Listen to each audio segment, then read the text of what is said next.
Aujourd'hui, on espionne un téléphone intelligent avec Stormbreaker et Nrock. C'est-tu moi ou mon téléphone vient de prendre une photo?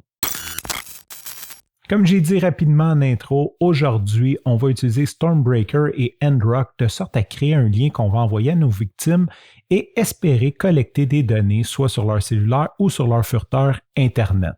Avant d'entrer dans le vif du sujet, je veux commencer par remercier Jeffrey de nous avoir suggéré de faire une vidéo sur Stormbreaker et Nrock. Je veux aussi te remercier pour ton écoute et si ce n'est pas déjà fait, je t'invite à t'inscrire à la chaîne et aussi appuyer sur la cloche de sorte à être avisé à toutes les sorties de mes nouvelles vidéos.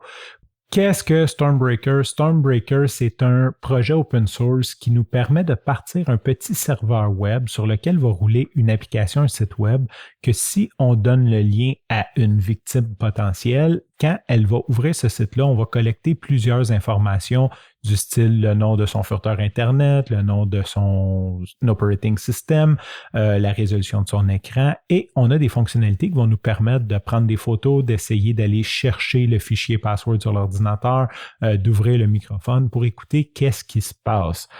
Maintenant qu'on a un serveur web qui roule sur notre ordinateur, c'est pas très pratique parce qu'on peut juste l'accéder de notre ordinateur et c'est là que Nrock va venir faire le pont entre les deux.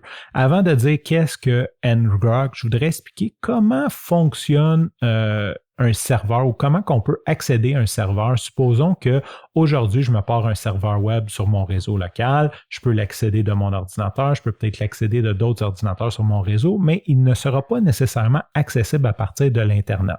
Donc, je dois aller dans les configurations de mon routeur, ouvrir le port, dans ce cas-ci le port, supposons 80 pour le web, et le rediriger vers le bon ordinateur et le bon port, de sorte à ce que quand vous allez accéder le IP de mon routeur, que vous allez recevoir, que vous allez être redirigé vers le bon serveur. Ce qui est la façon normale de faire maintenant. Ça prend des accès au routeur. Donc, supposons que, je ne sais pas, vous êtes dans une école, vous êtes sur un réseau de l'université, vous voulez accéder à votre serveur web de l'extérieur. Ce n'est pas possible parce que vous n'aurez pas les accès. Ou supposons aussi que vous êtes un développeur, et c'est là que ça devient vraiment intéressant, que vous faites un serveur et que vous voulez partager votre travail avec un collaborateur ou un client pour faire des approbations. Nrock vient combler ce manque-là en créant un tunnel. Donc, en gros, on ouvre Nrock, on dit « OK, je veux me connecter à toi ». Et là, on ouvre un tunnel comme un VPN entre notre ordinateur et le serveur de Nrock qui, lui, va nous créer un URL sur le serveur de Nrock que les utilisateurs, eux, vont pouvoir accéder et accéder directement au service ou le serveur qui est sur notre ordinateur. J'espère que je n'ai pas perdu grand monde, mais si je veux résumer en quelques mots, ça nous permet de prendre quelque chose qui roule sur notre ordinateur et de le sortir sur Internet de sorte à ce que les gens puissent l'accéder. Dans notre cas, ça va nous permettre d'utiliser Stormbreaker et d'envoyer un lien à n'importe qui pour qu'il puisse accéder à la page parce que bien sûr, c'est comme ça qu'on va réussir à faire notre collecte d'informations. Donc, on va y aller avec la procédure maintenant. Donc, comme j'ai dit, Nrock, même la stack au complet est très facile à installer. On va sur le GitHub de Stormbreaker et c'est 5 lignes de commande à taper en shell. Donc, on clone le repository de Git.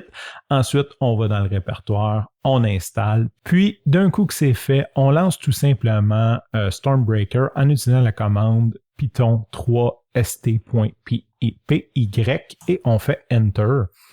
On attend quelques secondes que ça load. Et bon, premièrement, ça nous donne toute l'information sur notre ordinateur. Ça nous donne un menu qui va nous demander, dans le fond, qu'est-ce qu'on cherche à faire comme attaque ou comme information, comme collecte d'informations. Pour commencer, on va utiliser le Get Normal Data, celui qui n'a pas besoin de permission pour faire les démonstrations, en appuyant sur 0 et en faisant Enter. Ensuite, Stormbreaker nous génère un lien qui est sur le HTTP localhost 2525 au port 2525. Maintenant que j'ai ça, je ne veux pas l'ouvrir de mon ordinateur parce que mon but n'est pas de connaître les informations sur moi, mais bien sur ceux de ma victime.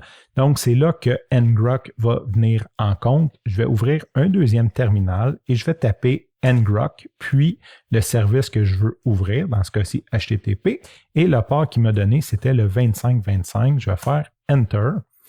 Et en faisant ça, ici, on peut voir qu'il me donne le lien DF9, blablabla, vers... donc, si quelqu'un, à partir d'Internet, va cliquer sur ce lien, ce que je vais faire à partir de mon téléphone intelligent, va se ramasser, les informations vont se ramasser dans mon Stormbreaker. Bon, malheureusement, quand j'arrive sur le site à partir de mon cellulaire, Chrome reconnaît que ce site-là est un petit peu bizarre.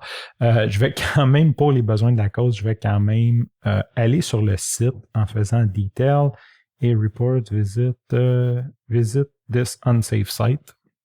Donc, vous êtes quand même relativement protégé. Et là, je vois une belle photo de soleil. Maintenant, si je retourne sur mon ordinateur, je peux voir sur mon Stormbreaker toute l'information qui a été recueillie sur moi.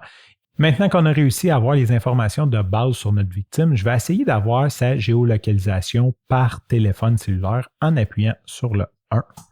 Enter. Je refais la même mécanique pour repartir mon ngrok sur le port 2897.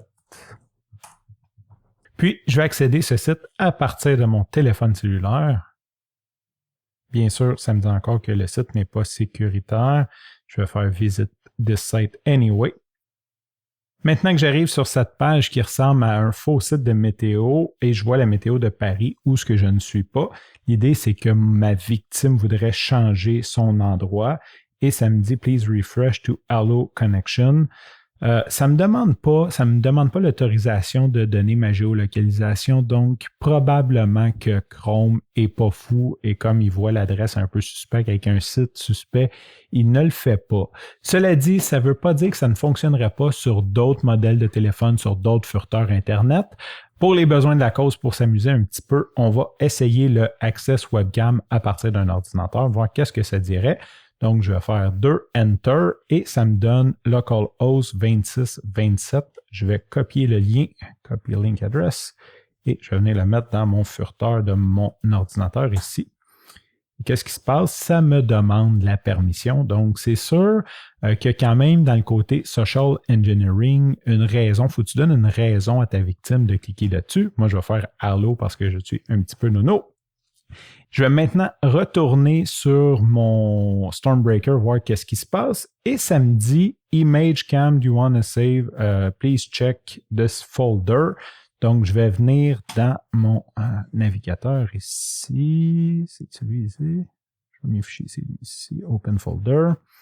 Ensuite, je vais venir dans Stormbreaker, Images. Et là, on peut voir qu'il m'a pris en photo. Par contre, il m'a demandé la permission et je vois que ma caméra est ouverte présentement. Donc, ça conclut. Je vais faire quand même un petit résumé. Ngrok, super bon outil pour des développeurs. Stormbreaker, je pense que c'est une très belle preuve de concept, comme le nom de ma chaîne, dans le sens que c'est vrai qu'on pourrait théoriquement faire ça. Il y a certainement des façons qu'on peut jouer pour tricher les furteurs de sorte à ce qu'ils ne nous voient pas comme un spam comme ça, comme supposons d'utiliser un nom de domaine. On pourrait peut-être même utiliser ce type de code sur un site existant de sorte à le rediriger ou peut-être de le rentrer dans un iframe. Il y a certainement des façons de jouer pour que Chrome ne bloque pas automatiquement l'accès à ce site-là, qu'il ne voit pas de façon négative. Aussi, présentement, on voit que l'interface est simple, c'est une base. Donc, théoriquement, tu devrais modifier ton interface de sorte à rendre ça intéressant. On veut faire du social engineering, donc si je veux la photo de ma victime, faut que je lui précise qu'elle va devoir ouvrir sa webcam. Comment je peux faire ça? Je pourrais faire une fausse page, mettons, de Meeting Zoom, puis dire j'ai besoin que tu te connectes avec moi. Il a envoyé le lien. Quand elle se connecte, ben, ça va lui demander, ça va faire comme une fausse page de Zoom, ça va lui demander l'accès à la caméra, ce qui est normal pour un Zoom. Elle va l'ouvrir et je sais pas, on pourrait rediriger sur une page d'erreur puis dire que ça fonctionne pas ou trouver une raison pour pas l'avoir. Donc, il y a quand même un petit peu de travail à faire, mais je pense que c'est une base et aussi sur la preuve de concept que c'est possible d'envoyer un lien et de collecter de l'information. Donc, faites attention où ce que vous cliquez.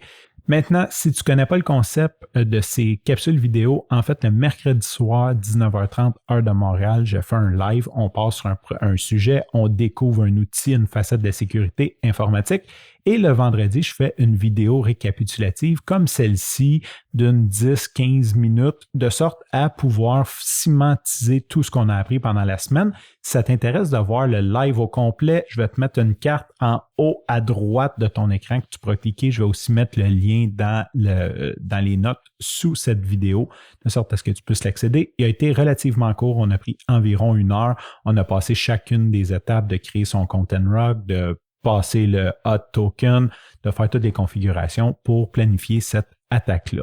En terminant, je veux te remercier pour ton écoute. Si tu aimes mon contenu, je t'invite à liker, partager, commenter et même t'inscrire à la chaîne pour être avisé à la sortie de chacune des prochaines vidéos et des lives, les diffusions en direct.